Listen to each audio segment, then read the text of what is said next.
ಹೆಣ್ಣು ಅನ್ನೋ ಒಂದೇ ಒಂದು ಕಾರಣಕ್ಕೆ ಅಪ್ಪನಿಂದಲೇ ಹಲ್ಲೆಗೊಳಗಾಗಿದ್ದ 90 ದಿನದ ಹಸುಳೆ ಬದುಕಿನ ಹೋರಾಟವನ್ನ ಮುಗಿಸಿದೆ. ಬೆಂಗಳೂರಿನ ಫಲಕ್ ಆಫ್ರಿನ್ ಬದುಕಲಿ ಅನ್ನೋ ಅಸಂಖ್ಯ ಜನರ ಕೂಗು ಆ ದೇವರು ಕೇಳಲೇ ಇಲ್ಲ. ಆಫ್ರಿನ್ ಕೊನೆಯುಸಿರೆಳೆದಿದ್ದಾಳೆ.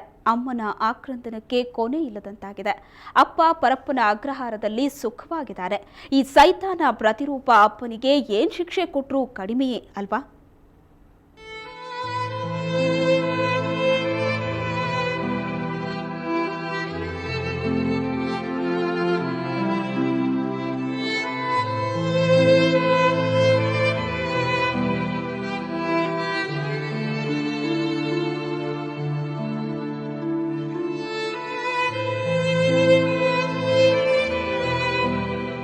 ನಾಲ್ಕು ದಿನಗಳಿಂದ ಜೀವನ್ಮರಣದ ಹೋರಾಟ. ತುರ್ತು ಚಿಕಿತ್ಸಾ ಘಟಕದಲ್ಲಿ ಕಣ್ಣಲ್ಲಿ ಕಣ್ಣಿಟ್ಟು ಚಿಕಿತ್ಸೆ ಮಾಡಿದ ವೈದ್ಯರು ಕಡೆಗೂ ಆಫ್ರಿನ್ ಬದುಕುಳಿಯಲೇ ಇಲ್ಲ. ತನ್ನಪ್ಪನ ರಾಕ್ಷಸಿ ಕೈಗೆ ಸಿಕ್ಕಿ ಆಫ್ರಿನ್ ಇವತ್ತು ಕೊನೆಯುಸಿರೆಳೆದಿದ್ದಾಳೆ.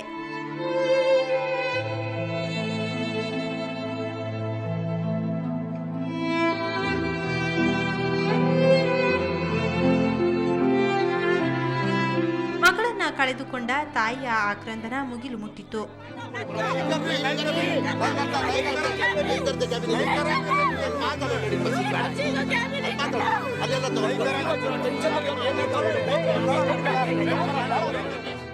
ಮಗಳನ್ನೇ ಕೊಂದ ಕಟುಕ ಕಂಬಿ ಎಣಿಸಲಿ ಅನ್ನೋದು ಫಾರೂಕ್ ಪತ್ನಿ ಆಕ್ರೋಶದ ನುಡಿಗಳು. ಇವಾಗ ಸಜಾ ಬರಬೇಕು. ಅವ್ರ ಅಮ್ಮಗೆ, ಅವ್ರ ಅಪ್ಪಗೆ, ಅವ್ರ ಎಲ್ಲರಿಗೆ, ಅವ್ರ ಅಣ್ಣಗೆ, ಎಲ್ಲರಿಗೆ ಅವ್ರಿಗೆ ಜೈಲಲ್ಲಿ ಹಾಕ್ಬೇಕು. ಅವ್ರಿಗೆ ತುಂಬಾ ಇದ್ ಮಾಡ್ಬೇಕು. ಅವ್ರಿಗೆ ಪಾಂಚಿ ಇರ್ಬಾರ್ದು. ಅವ್ರಿಗೆ ತುಂಬಾ ತಡ್ಪಾಕ ಮಾರ್ನವ್ರಿಗೆ ಫ್ಯಾಮಿಲಿ ವಾಲೆ ಆಗ್ಬೇಕು. ಈ ದುರಂತ ಸಾವಿನ ಮೂಲ ಮೃತ ಕಂದಮ್ಮ ಆಫ್ರಿನ್ ತಂದೆಯೇ. ಹೆಣ್ಣು ಮಗು ಅನ್ನೋ ಒಂದೇ ಒಂದು ಕಾರಣಕ್ಕೆ ಫಾರೂಕ್ 3 ತಿಂಗಳ ತನ್ನ ಮಗಳನ್ನೇ ಮುಗಿಸಿ ಬಿಡೋಣ ಅಂದ್ಕೊಂಡ. ಕಳೆದ ಭಾನುವಾರ ಪತ್ನಿಯನ್ನ ಹೊರಕಳುಹಿಸಿದ್ದ ಫಾರೂಕ್ ಮಗುವನ್ನ ಹಿಗ್ಗಾಮುಗ್ಗ ಥಳಿಸಿದ್ದ. ಕತ್ತು ಹಿಸುಕಿ ಸಿಗರೇಟಿನಿಂದ ಮೈಯೆಲ್ಲ ಸುಟ್ಟು ಗಾಯಗೊಳಿಸಿ ಮೃಗೀಯವಾಗಿ ವರ್ತಿಸಿದ್ದ. 4 ದಿನಗಳ ಹಿಂದೆ ಮಗುವನ್ನ ವಾಣಿವಿಲಾಸ್ ಆಸ್ಪತ್ರೆಗೆ ದಾಖಲಿಸಲಾಗಿತ್ತು. ತೀವ್ರವಾಗಿ ಗಾಯಗೊಂಡಿದ್ದ ಆಫ್ರಿನ್ ತಲೆಯಲ್ಲಿ ರಕ್ತ ಹೆಪ್ಪುಗಟ್ಟಿತ್ತು. ಚಿಕಿತ್ಸೆ ಫಲಕಾರಿಯಾಗದೆ 4 ಮಂದಿ ವೈದ್ಯರ ಪ್ರಯತ್ನ ವಿಫಲವಾಯಿತು.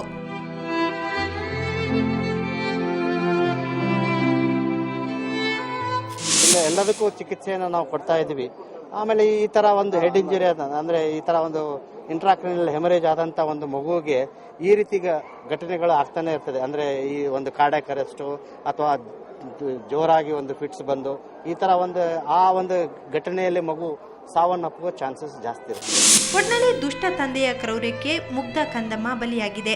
ಸದ್ಯ ಕೆಜಿಹಳ್ಳಿ ಪೊಲೀಸರು ಕೊಲೆ ಪ್ರಕರಣ ದಾಖಲಿಸಿಕೊಂಡಿದ್ದು ತನಿಖೆ ಮುಂದುವರಿಸಿದ್ದಾರೆ.